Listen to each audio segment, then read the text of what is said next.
So here I was, I had research that showed the characteristics of successful women in leadership.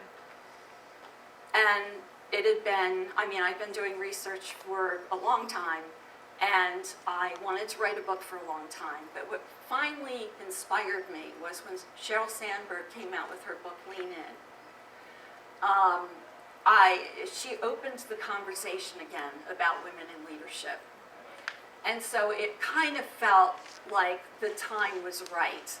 I then, several months later, went to the Pennsylvania Conference for Women, and there I met all kinds of people, and some people I talked to about my research, and they said, you have to write this book. Because I was thinking, well, everybody knows about this stuff anyway, right? So I got encouraged. Okay, so I decided I'm going to write this book, and I thought, fine. And I kind of got blocked when I was starting to write, until I went on vacation. So we took a vacation, and here I was in Hawaii, poolside, had a really great lunch, was sitting by the pool after lunch with a Mai Tai. It was a very good Mai Tai, the best Mai Tai on the Big Island, I assure you. And I'm laying there in the sun, and I was just thinking about this woman that I had interviewed several weeks back, and some of the stories that she had told me. She was very engaging and funny, and it just inspired me, and I pulled my iPad out of my pool bag and just started typing. And literally by the time I left the pool area, I had written almost half a chapter. So it was really a phenomenal event. Now what I had to decide is, how do I go home and write without the rum? Seriously, I was really concerned about that. So let's talk about empathy. Empathy's really gotten a lot of airplay because of emotional intelligence. How many of you are familiar with emotional intelligence? Right? It's really caught on. It's a big thing. I believe in it because of all my research. But in any case, empathy is a very key element of emotional intelligence. And it is, as you know, it's the ability to understand, to see and understand how people are feeling. And I saw a couple of examples of this, many really, but I'll share a couple with you. I was interviewing the COO of a tech company, and she said,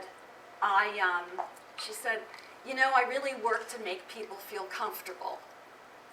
And I don't notice my male colleagues doing the same thing. So she's sort of reflecting about how she was different from her male colleagues. But anyway, she said, I'm the big boss from the US, and I go all over the world to keep tabs on operations.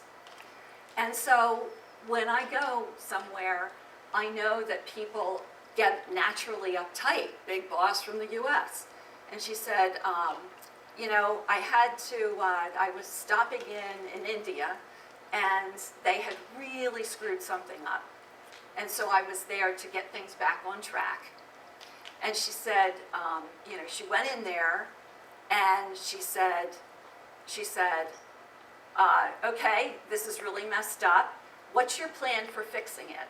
Because I want to see step by step what your plan is, and we're going to have a follow-up conversation. So as she's telling me this, I'm like cringing, thinking, oh my God, how did that go over, right? She said, but I said to them, I understand that you really regret that things have gone badly and that you're embarrassed about it.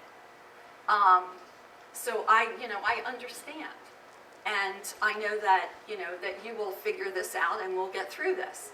So just acknowledging how people felt helped this woman be directive and give critical feedback, things that we are put off by, really by anybody, but particularly by women. These characteristics help women break through that B word label, but they're also characteristics that companies really need today. These are characteristics that allow leaders to create an environment of trust and an innovative culture. And all organizations are looking to reinvent themselves and they want innovation. This is absolutely it. So what's good for the goose is good for the gander. And men recognize this. In fact, I had an executive male say to me, when are you going to write the book for men? And of course had a fun title to breaking through. I'm like, no, I'm not using another term that's going to be like edited out of the radio show. But anyway, it was like, how do we do this as men? Because we can't do it the same way as women. You know, it's going to look a little different. I'm like, okay, that's a cool idea. But anyway, what's good for the goose is good for the gander.